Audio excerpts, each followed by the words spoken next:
Olá! Hoje eu vou dar várias dicas de série.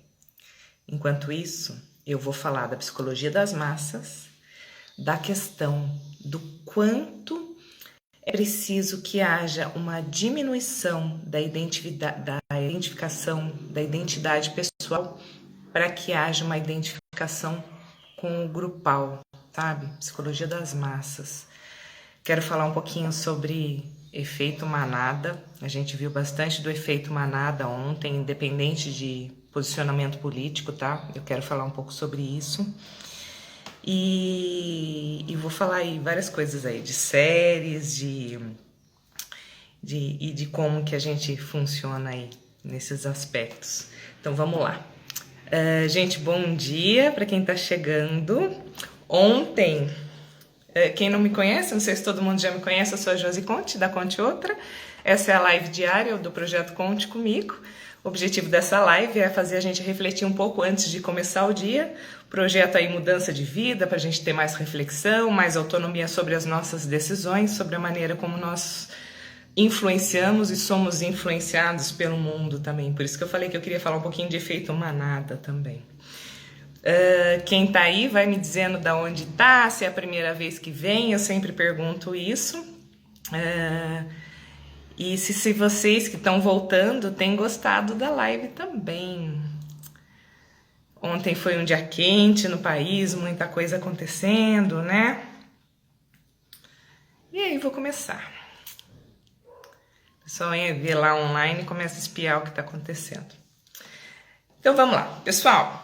Teve essa semana, acho que ontem ou anteontem, a minha amiga, colega de trabalho, Fabiola Simões, colocou um texto no site dela, no A Soma de Todos os Afetos, intitulado "Há uma rachadura em tudo. É assim que a luz entra." Olha que bonito, né? A luz entra pela rachadura. Eu achei extremamente poético, linda essa frase. E ela segue. Esse texto tá lá, eu vou colocar no final. E conforme ela faz o texto, eu coloco depois para vocês lerem. E marco a Fabiola também. E nesse texto, ela começa mencionando a série que está na Netflix, que chama A Vida Mentirosa dos Adultos. Não sei se alguém já viu. Essa série é baseada num livro da Elena Ferrante. A Elena Ferrante é uma escritora italiana, se eu não me engano, best-seller, tem feito um monte de coisas, acho que tem um outro, chama Meninas Amigas Inseparáveis, uma coisa assim, muito boa. E nesse livro da Helena, que virou essa série, eu comecei a ver a série, não terminei ainda, mas é muito, muito, muito marcante que logo no começo, então não é um spoiler, que é o mote da onde vai desenvolver a série, a menina da série, que chama Giovanna, que é uma jovem de 13 anos, ela pega os pais numa sala à parte, ela ouve os pais, a mãe muito bonita, o pai aparentemente um intelectual bem-sucedido, é o que é a impressão que me dá, falando sobre as notas baixas dela, notas muito ruins, e ela só ouvindo, nota tal, péssima, nota tal, péssima. E aí eles comparam a Giovanna com uma tia que esse pai e irmã dele detesta. Uma tia que comparam ela do ponto de vista físico, dando a entender que ela é feia como a tia. E sabe, que ela é como a tia, tipo uma pessoa que não deu certo.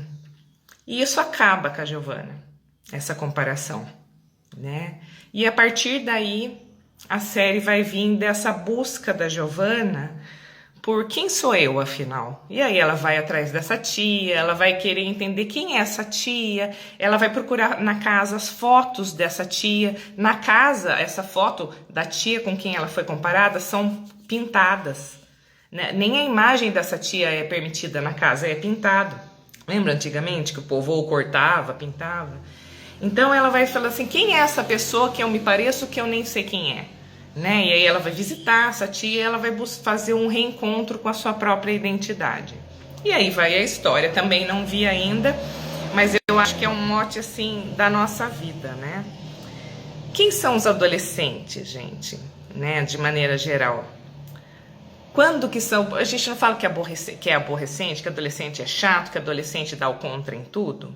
Por que adolescente dá o contra em tudo?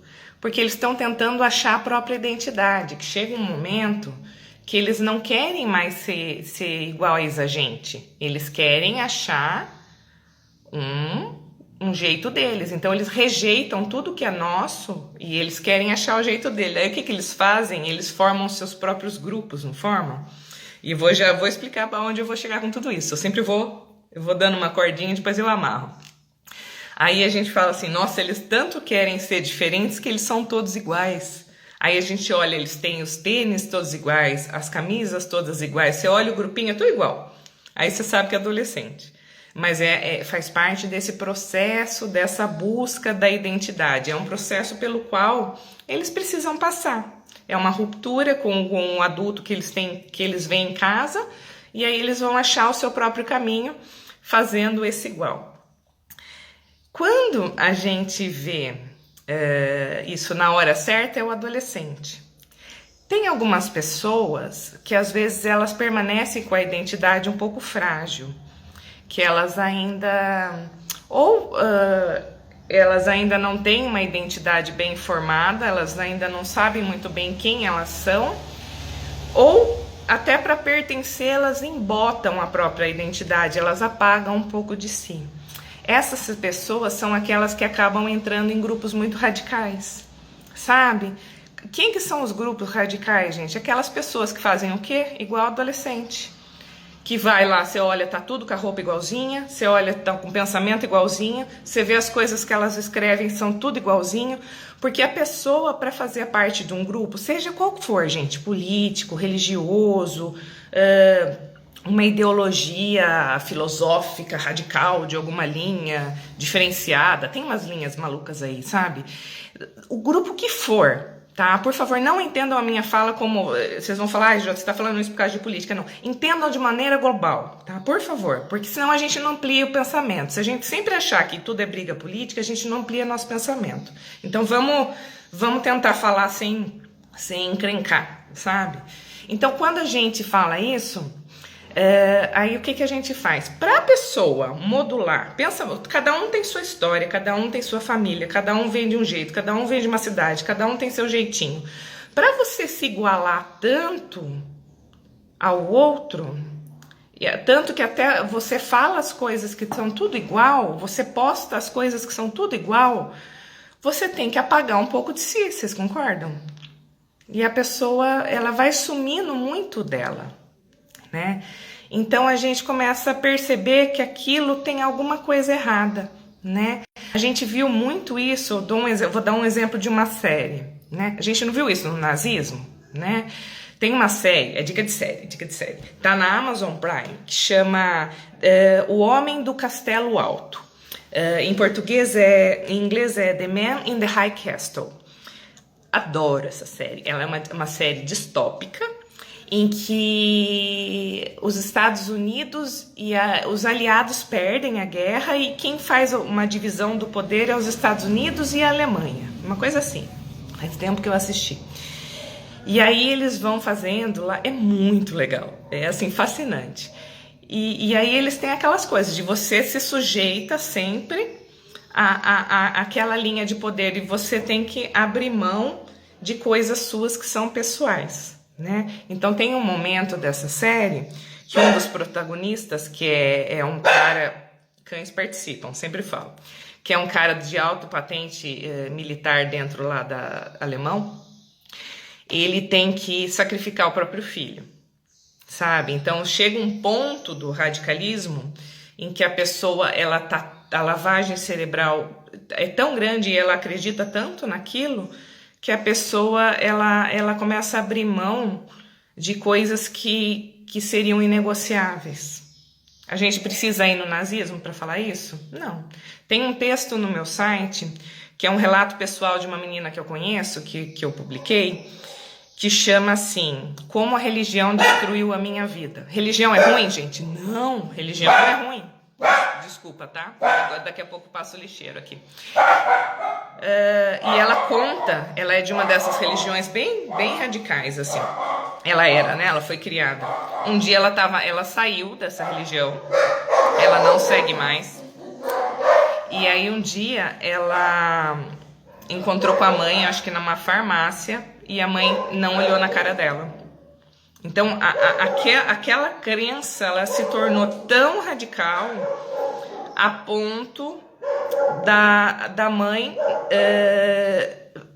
chegar ao ponto dela achar que ela tinha que renegar a existência da própria filha. Vocês entendem? Né? Então a coisa fica, a identidade fica maior com o grupo do que com a essência da família nuclear. Tanto no exemplo que eu dei do The Man in the High Castle, quanto desse texto da menina. Tem um nome até de quando a pessoa sai dessa religião, eu não me lembro, eu não sou ligada a isso. Vocês entendem? Então tem essa questão. Então quando a gente começa a perceber uma despersonificação das pessoas, a gente começa a ver que tem alguma coisa que precisa ser questionada, né? Será que tá normal? Né? Quando a gente vê outro exemplo bem bacana, sabe aqueles radicais que a gente às vezes fica sabendo de atentados terroristas, tipo homem-bomba? Sabe como que eles são recrutados? Algumas das pessoas que são iscas, que são pessoas que são recrutadas, a gente vê isso em documentário, em séries, em análises. Você pega, por exemplo, imigrantes. Você pega lá um imigrante que mora, às vezes é a segunda, terceira geração da família dessa pessoa num país estrangeiro. Eles vieram de um outro país e moram lá. Só que sabe quem é um estrangeiro num outro país, gente? Um estrangeiro é uma pátria. Sabe quem que é uma pátria? É o prefixo de sem. É um sem pátria. Por que sem pátria? Porque o apátria é aquele que perde a referência do país de onde a sua família veio, porque ele nunca conheceu. Faz de conta, eu não sei, faz de conta que é de um país muçulmano, né? Eles falam lá. Faz de conta que ele nunca conheceu o país de onde veio seu pai, Iraque. Não sei. Ele nunca foi lá, ele não sabe o que é. Ele não sabe o que é, ele nunca foi lá. E ao mesmo tempo ele mora num país de uma outra cultura que nunca o viu como igual. Ele nunca foi visto como igual. Ele nunca foi visto como igual. Então ele não tem uma identidade nem lá, porque ele não conheceu, nem cá, onde ele vive, no caso, porque ele não é legitimado. Ele é sempre um intruso, aquele que veio roubar meu emprego, aquele que é diferente. Lembra que eu falei que os diferentes são excluídos, as pessoas não gostam do que é diferente na natureza humana? Aí quem que é essa pessoa? Ela é aquela pessoa desesperada por ser acolhida, desesperada por ser legitimada, desesperada por ser amada, desesperada por alguém que diga: você é importante, você pertence, você pode fazer algo grande, você pode fazer algo maior, você pode dar a vida pelo seu país. Vocês entendem? E uma pessoa que escuta isso, sendo que ele sempre foi o pária daquela sociedade em que ele vive, o lixo daquela sociedade, ele é aquele cara que pode virar um homem-bomba. Porque de repente foi a primeira vez que ele foi tratado como um ser humano importante. Isso é psicologia, gente. Isso é psicologia pura. E isso é uma pessoa desesperada por legitimação e amor. Vocês entendem? E que vai virar o maior inimigo de um país, sendo que tudo que ele queria era ser legitimado. Dá para perceber? Então, quando a gente vê atos, né, coisas muito graves, pessoas defecando em cima de mesas, efeitos assim, todo mundo fazendo tudo igual, significa que está acontecendo uma identificação grupal, né? Uma identificação grupal, pessoas que querem pertencer a algo maior, a algo que lhe dê identidade, a algo que os legitime, né? E que isso muitas vezes tem mais a ver com o sentimento delas pessoal do que um sentimento, às vezes, de país, de pátria. Isso quando a gente olha do ponto de vista psicológico, tá? Por isso que eu falei, abram a cabeça, por favor, não entendam que eu tô defendendo política, tá? Então, porque a minha fala é essa, não é partidária. Então a gente tem que ter esse olhar. Continua sendo crime, né? Explica, mas não justifica, né? Continua sendo crime. Mas tem razões para isso e as pessoas se perdem em suas faltas. As pessoas se perdem. E não vivem felizes também. Porque sempre que uma pessoa ela se perde em um grupo, ela vai sentir as estranhezas de não estar mais legítima naquilo, né? Eu não falei outro dia da colônia nazista lá, a colônia Dignidade. É uma série que tem, acho que na Netflix, sobre uma colônia nazista que teve no Chile. Falei outro dia de outra série, por isso que eu falei, eu vou falando de séries.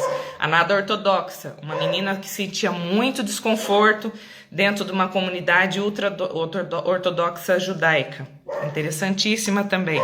Tem um outro filme bárbaro que eu achei interessante, que teve há algum tempo, gera um desconforto na gente, que chama A Filha Perdida. Eu não sei se alguém aqui já viu.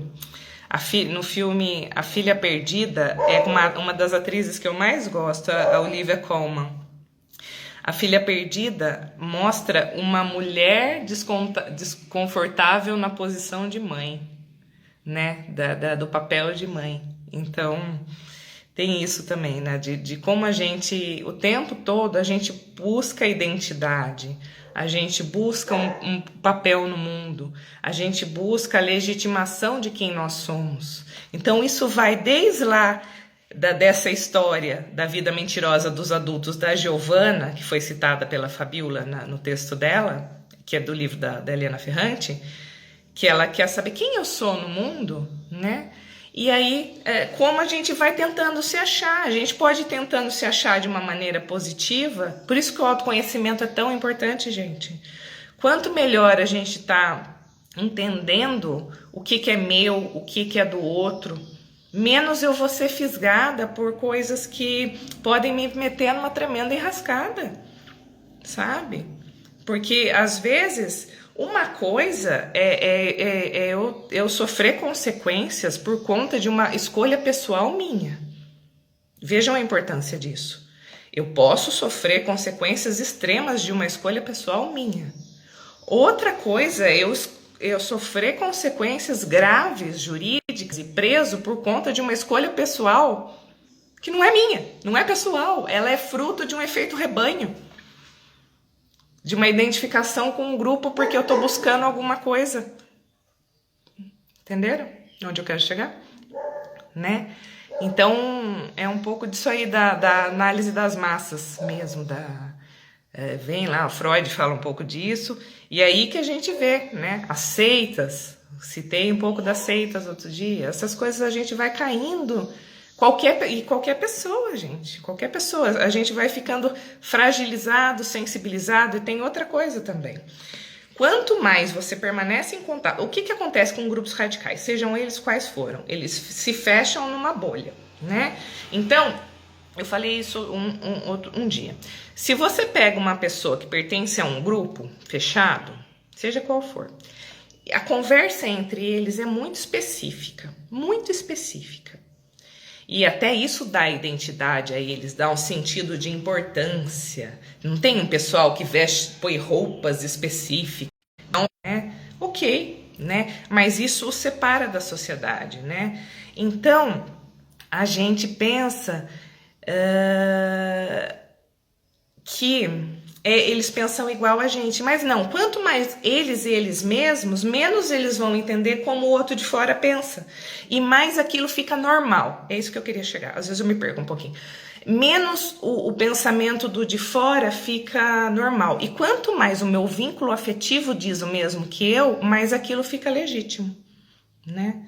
Então, mais eu vou acreditar no que o meu próprio grupo diz e menos capacidade de questionar aquela verdade eu vou ter.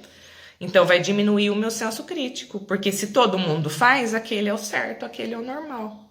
Essa é a identidade grupal, aquele é o certo, né? Qual que foi a maior cilada, a enrascada dos algoritmos da internet? Foi essa. O que os algoritmos faziam? Eles separavam as pessoas em bolhas. O que é a crítica? Tem uma série que fala disso. Esqueci agora. Outro dia eu esqueci, a Lorena falou o nome, agora eu esqueci de novo. Mas posso lembrar e colocar depois no rodapé, quando eu soltar lá a live. Não sei o que das redes. Se alguém lembrar, comenta aí. O que o algoritmo fazia? Ainda faz, mas fazia. Que fez com a gente? Então, eu gosto de falar de cachorro. Só me aparece cachorro. Eu gosto de dilema das redes, isso aí. Eu gosto de falar de política. Só me aparece política. Eu gosto de falar de política de esquerda. Só me aparece coisa de esquerda. Eu gosto de falar de política de direita. Só me aparece de direita. Eu gosto de falar... Sou cirista. Só me aparece coisa de Ciro Gomes. Entendeu? Então, seja qual for a minha linha, seja qual for a minha coisa, eu fico ultra concentrada naquele conteúdo. E minha mente fica, gente, uma azeitona. Eu perco a capacidade de intersecção com outros conteúdos. Eu perco o meu senso crítico. Eu perco a um ponto de qualquer pessoa que fala o contrário é tido como um ET. É tido como um ET, realmente um ET. Né? Eu falei isso outro dia. Aí vem o tio do pavê na ceia do Natal e fala uma coisa contrária. Ele te vê como ET e a gente vê ele como ET também, porque é impossível o diálogo, porque foi cindida a capacidade de interlocução. Isso foi uma coisa assim muito séria que aconteceu, muito séria, que gerou uma intolerância que rompeu o diálogo. Porque uma coisa é você concordar em discordar, você pode não concordar. Outra coisa é você não admitir. E quando você não admite, você chega ao ponto de querer aniquilar o outro, destruir, né? Explodir. Entendeu? E aí é muito mais grave, né? Porque daí você não admite que o outro tem uma identidade diferente da sua. Aliena por completo. Né? Não tem nem a luz para fora da caverna, é só a caverna. É muito mais complicado. Né? Então, muitas vezes a identificação da própria identidade é a minha identidade em relação à identidade do outro, inclusive. Né? Porque senão viramos soldados, viramos cópias, viramos máquinas. Viramos só mais do mesmo. E cadê o senso crítico? Aí sabe só o que vai ficar? Aquele desconforto que a gente não sabe dar um nome. Porque daí a gente já vira todo mundo igualzinho, todo mundo repetindo a mesma papagaiada, todo mundo copiando o mesmo texto, não precisa nem editar a frase. Copia, manda para os grupos, fala a mesma papagaiada, sabe, a mesma coisa. Só que não tem senso crítico. Só que aquele desconforto que às vezes não chega nem à abstração psicológica para saber o que está gerando aquela dor permanece. E aumenta a depressão, e aumenta a ansiedade, e aumenta gente matando gente, e aumenta a gente se matando. Porque a gente aniquila a simbolização das coisas. Porque o diferente nos aperfeiçoa. O diferente nos mostra quem nós somos também. Porque eu tenho que ter contato com o novo. Uma das críticas à questão do homeschooling é a interação, né? Se você tira a interação das crianças, você não está ensinando elas a reagir ao novo, você não está ensinando elas a adaptabilidade, você não está... Porque o que menos interessa é o conteúdo nesse caso da escola, gente. Conteúdo pode ser em qualquer lugar. Seria o menos relevante. Mas a relação dele com o outro, a gente está falando de seres sociais em relação ao mundo. Você tira isso... Você vai criar problemas psiquiátricos gravíssimos no futuro. De pais que acham, às vezes não estão sendo mal intencionados. Então, tudo isso que eu estou falando não quer dizer que envolva má intenção, viu? Não quer dizer que a pessoa está fazendo por mal. Às vezes ela está fazendo na melhor das intenções, mas por desconhecer a sequela do que ela está fazendo, ou porque ela escuta que ela tem que privar o filho do resto do mundo, por exemplo, das influências do mal e dos outros grupos, aí ela está fazendo isso. E aí você está criando uma pessoa incapaz de sobreviver ao outro, né? Uma pessoa frágil, uma pessoa que não tem armas adaptativas para nada. Quanto essa pessoa vai sofrer se um dia tentar romper com isso, se for capaz de romper, se for, né? Uma pessoa inábil, uma criança frágil, muito frágil, né? Então a gente tem que tomar muito cuidado com coisas que são reproduzidas. Então uma coisa pode parecer uma boa ideia, mas a gente tem que analisar essa ideia. Homeschooling, pro ponto de vista teórico, talvez. Eu já não acredito, porque eu não acho que os pais vão dar conta de sanar, sabe? Conhecimento dos professores. Mesmo que seja aula, a interação é outra coisa. Mas assim, do ponto de vista psicológico, destruidor, aniquilador. Não sobra nada, né? Então, muito cuidado quando a gente escuta. Prestem atenção, senso crítico. E prestem atenção principalmente em quem fala coisas que vocês não gostam. Escutem. Antes de bater a porta na cara da pessoa, escuta. Às vezes aquela pessoa lá que traz o conhecimento lá geral que você mais despreza vai falar alguma coisa que talvez ecoe. É legal também. Às vezes eu faço esse exercício, né? Não é fácil, às vezes é duro, viu? Mas assim, esse exercício para a gente não perder essa capacidade de interlocução com o outro, né? E a gente não se perder na nossa própria bolha, porque quando a gente fica só na nossa bolha, a gente também fica no nosso próprio efeito manada.